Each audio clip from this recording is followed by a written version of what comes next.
Más adelante, y esto es en el capítulo 1 del libro de Joel, pero en el capítulo 2 se iba a dar una promesa, una palabra de parte de Dios que vino a la vida de Joel, que en los postreros días Dios iba a derramar de su espíritu sobre toda carne.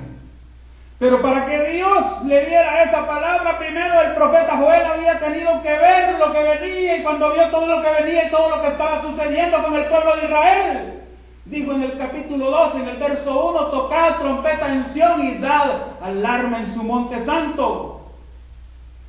Oiga lo que dice: tiemblen todos los moradores de la tierra, porque viene el día de Jehová. Esa es una palabra poderosa y es una palabra profética. Oiga, hermano, es una palabra poderosa porque cuando el que la oye le pone atención, le pone oído espiritual y atiende a esa palabra, va a crear un cambio en la persona. Como creó un cambio en el pueblo de Israel cuando vieron lo que estaba pasando, pero oyeron la profecía del profeta Joel y empezaron a hacer lo que el profeta estaba anunciando por palabra de Dios, que es lo que mucho pueblo de Dios hoy en día tiene que empezar a hacer cuando escuchemos a esos profetas que se levantan a dar esta palabra. Porque ¿qué es el día de Jehová, hermano?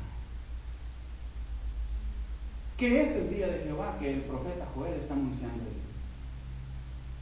El día de Jehová es un día terrible, de tinieblas, es un día de destrucción, es el día, cuando llegue el día de Jehová, es el día en que los juicios empiezan a caer sobre esta tierra.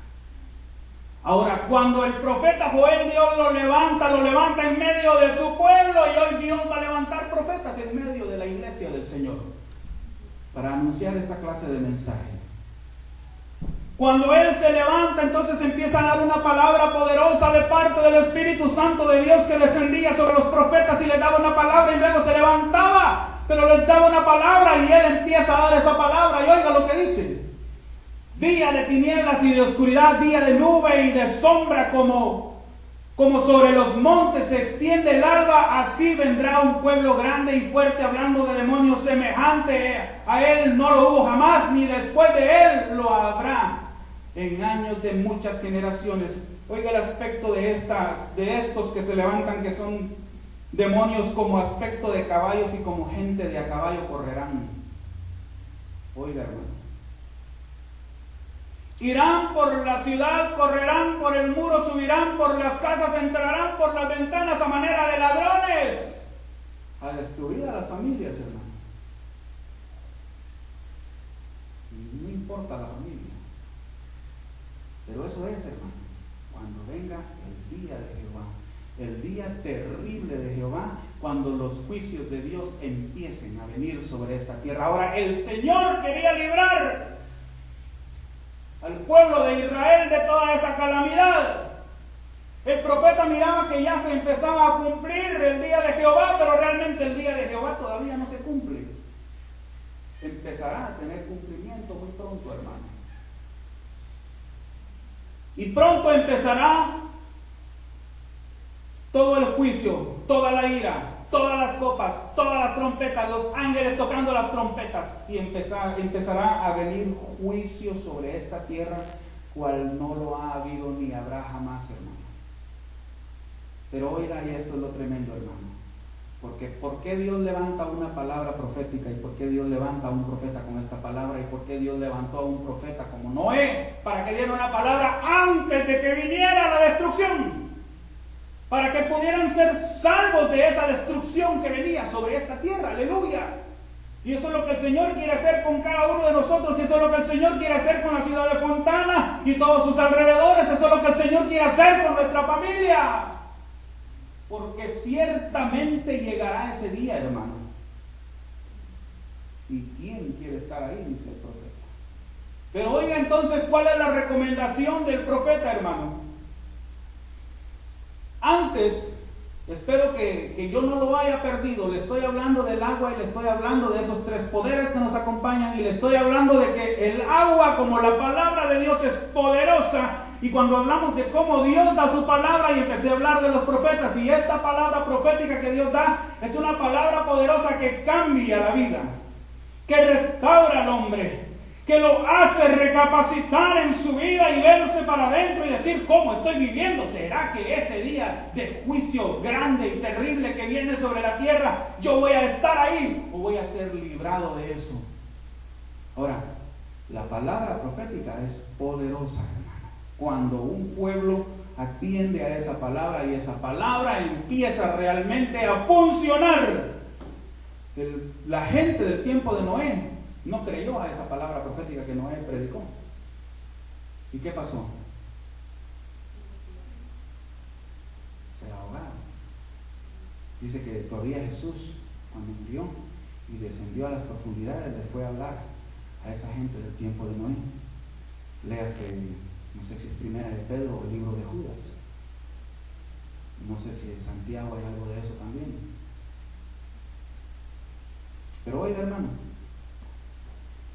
en el 2:10 de Joel: delante de él temblará la tierra, se estremecerán los cielos, el sol y la luna se oscurecerán y las estrellas retraerán su resplandor. Son señales, hermano, que van a suceder cuando vengan estos juicios. Y Jehová dará su orden delante de su ejército, porque muy grande es su campamento, fuerte es el que ejecuta su orden, porque grande es el día de Jehová y muy terrible. Oiga, hermano, lo que viene sobre esta tierra. ¿Quién podrá soportarlo?, dice el profeta, haciendo la pregunta. Por eso pues, ahora dice Jehová: convertíos a mí con todo vuestro corazón, con ayuno y lloro y lamento. ¿A quién le está diciendo eso el profeta Joel? A la iglesia, agarrando la enseñanza ya directa, ¿verdad? El punto espiritual. Al pueblo de Dios, al pueblo de Israel. Nosotros somos el Israel de Dios.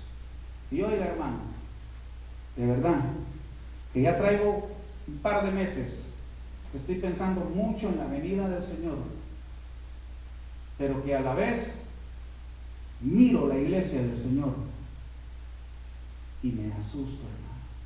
Me conmuevo y me miro a mí mismo y digo yo: Señor, ¿vivo una vida acomodada? ¿Realmente me he convertido? ¿Me he arrepentido? ¿Estoy buscando tu rostro como es debido? Convertidos a mí con todo vuestro corazón, con ayuno y lloro y lamento. Hemos llegado a eso, hermano.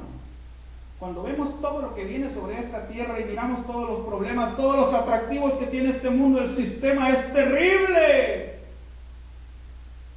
El sistema de este mundo es terrible. Lo que el diablo le ha dado a sus seguidores y la forma en que el diablo usa a las naciones, la forma en que el diablo usa la tecnología, hermano, que bien se le podría dar buen uso, y los cristianos le dan buen uso, amén. Pero hay muchos que le están dando mal uso, y que lo único que está haciendo esa tecnología es embotando su mente, llenando su mente de basura y llevándolos a la perdición eterna, hermano. Porque no ponemos atención a la palabra de Dios, y cuando no ponemos atención a la palabra de Dios, esa ayuda que está al alcance de nuestra mano, ese poder de los tres poderes, no podemos quizá hacer uso de ese poder, sino que cuando viene la lucha, cuando viene el problema, cuando viene la circunstancia, cuando viene el momento de la decisión, no sabemos qué hacer, porque no hay una palabra en nosotros, no hay una palabra en nuestro espíritu, en nuestro corazón, en nuestra mente. Ni siquiera corremos a veces a la palabra de Dios, sino: ¿y ahora qué voy a hacer? Y ¿sabe lo tremendo?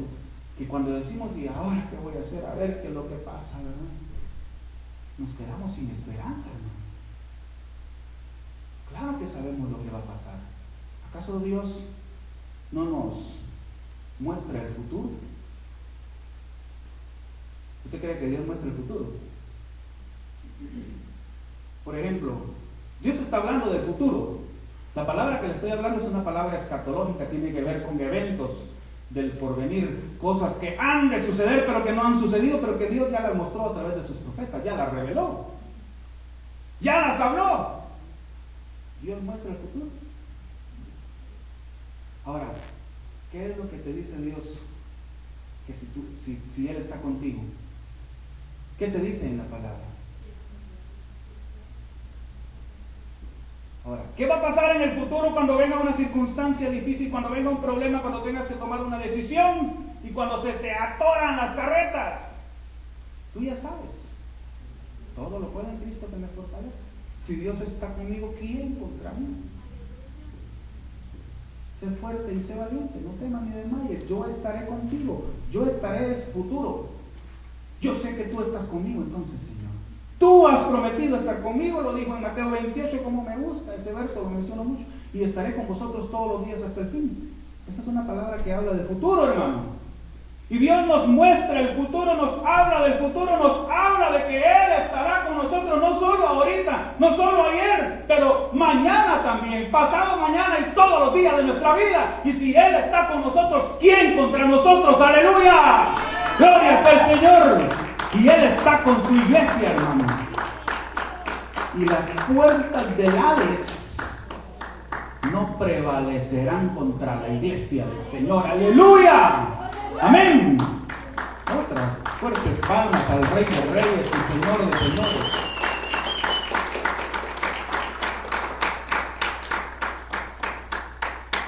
Aleluya. Por lo tanto, nosotros, hermanos, tenemos que aprender a poner, miren, más oído a la palabra de Dios. Porque los tiempos son difíciles.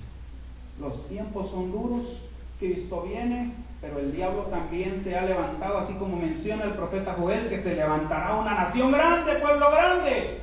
Y está hablando de demonios, hermano, que se van a levantar a querer destruir al pueblo de Israel. Pero si Dios está con nosotros, nosotros somos el Israel de Dios, ¿quién contra nosotros? Si nosotros dejamos que Él esté con nosotros, ¿quién contra nosotros? Amén. Por eso, si nosotros aprendemos a valorar la palabra de Dios y cuando miramos todas esas dificultades, cuando miramos todos los problemas que hay en la tierra, cuando miramos lo que está sucediendo en Libia, cuando miramos lo que está sucediendo en Egipto, cuando miramos lo que está sucediendo en México, tanta matazón de mujer, lo que miramos, cuando miramos lo que está sucediendo en Guatemala, en mi país, bello país, país de la eterna primavera. Hasta poético me puse. ¿Cómo dicen los mexicanos por México? Les voy a dar la oportunidad para que no digan, ¿verdad? Que aquí solo con los chapines. Amén, los de YouTube. Oye, hermano, ¿qué tenemos que aprender entonces nosotros, hermano? Tenemos que aprender a valorar la palabra de Dios que nos es dada. Ahora vaya, hermano, ¿a qué venimos a la iglesia? Piense usted en el culto a Dios. Cuando venimos a la iglesia, ¿a qué venimos? A alabar a Dios, a adorar su nombre y ¿a qué? A escuchar la voz de Dios, a escuchar la palabra de Dios, a dejarnos enseñar, porque venimos voluntariamente. ¿A alguien aquí lo trajeron a la fuerza hoy? Se levante la mano. Venimos para dejarnos enseñar, hermano, para aprender de la palabra de Dios. Y esa palabra de Dios que es poderosa y que Dios nos da cada día, que es el maná diario, que es el pan diario, el pan de vida que necesitamos para vivir, pero que nos ayuda. Necesitamos comérnoslo, hermano. Y cuando le digo comérnoslo es que después se hace parte de nosotros. Eso implica que lo llevamos a una realización en nuestra forma de vida, lo llevamos a tener un cuidado de la forma en que vivimos delante de Dios, la forma en que vivimos en esta tierra, sabiendo que lo que viene es terrible. Y ahorita me quedé nada más hablando de la parte profética, hermano, porque Dios también da su palabra a través de las 5 unciones, de los 5 panes, de los 5 ministerios: profetas, apóstoles, evangelistas, maestros y pastores. Todo inspirado por el Espíritu Santo de Dios. Y a aquellos ministros que Dios nos ha levantado en esta época, esta es nuestra base para predicar la poderosa palabra de Dios. No hay otra base.